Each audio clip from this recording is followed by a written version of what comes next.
not traditional here, but in Canada, after the wedding, the groomsmen, they usually like to do a speech. So the gentlemen have been able to make a video for Virgil and Teju for later. I didn't get a chance, so we're gonna do it now in person instead. So, hello, for those of you who don't know me, I'm John. I'm Virgil's very good / maybe best friend. We met in university. He was in health sciences and I was in biomed, and we were very similar people right off the bat. So we ended up switching to each other. I got it, Virgil. But as I got we it. were trying Don't to worry. figure out what we were going to do with our lives as young men. Virgil had aspirations of becoming a doctor, and he came very close to medical school. He even got on the wait list and was accepted, but was waiting for a spot to open up, but he never got that call. And I know that was really hard for him. Deep down it hurt, but he, not having been able to move into his dream career, and of course, make his parents proud by being the good Indian boy he is, but he never really showed his disappointment. Eventually, instead of reapplying, he went into business with his family, and thankfully has been quite successful. However, the theme of not being too straightforward with his emotions would continue.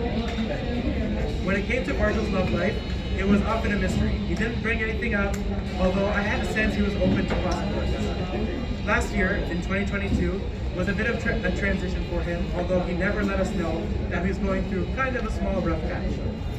After the fact, he tells me that he told his parents to stop looking for a lovely lady in his life, but that's exactly when she appeared. I knew we were in trouble when Virgil told me that he had started talking to a girl last December. They say you find them, or the one, the person you're meant to be with, when you stop looking, and I felt that might be what was happening. He started telling me about this girl who was funny, smart, caring, and very cute to boot, and that they were talking very frequently, even more than he called and texted me.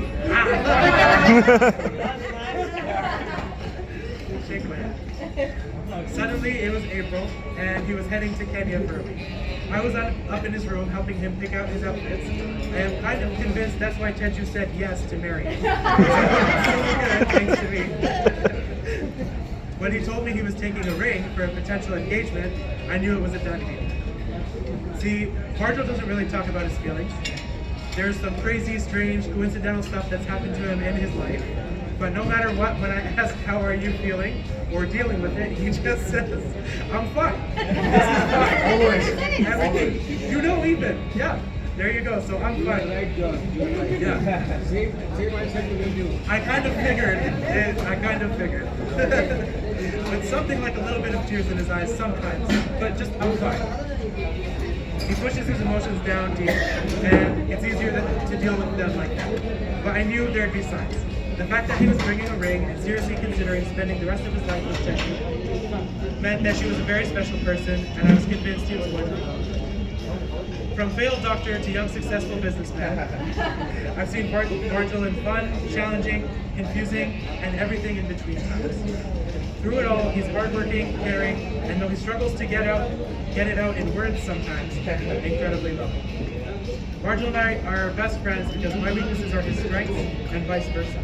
Having met Teju over the last few days, I see a kindred spirit to mine in her. Her style, bubbly personality, hilarious jokes, and beautiful face are very much like me.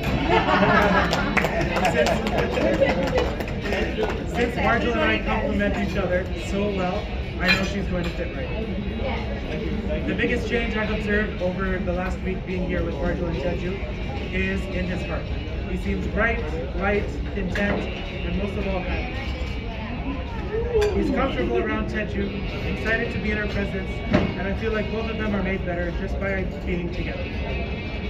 I'm so pleased to help welcome Teju into Virgil's life in some small way, to Canada soon enough, and to be both of their biggest cheerleader and friend throughout this life and the next.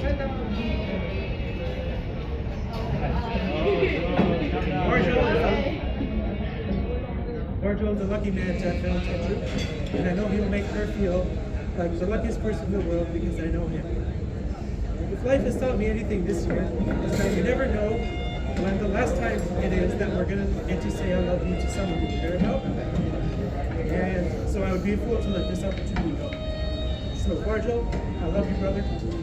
And Teju, I love you. May God bless you both for each other.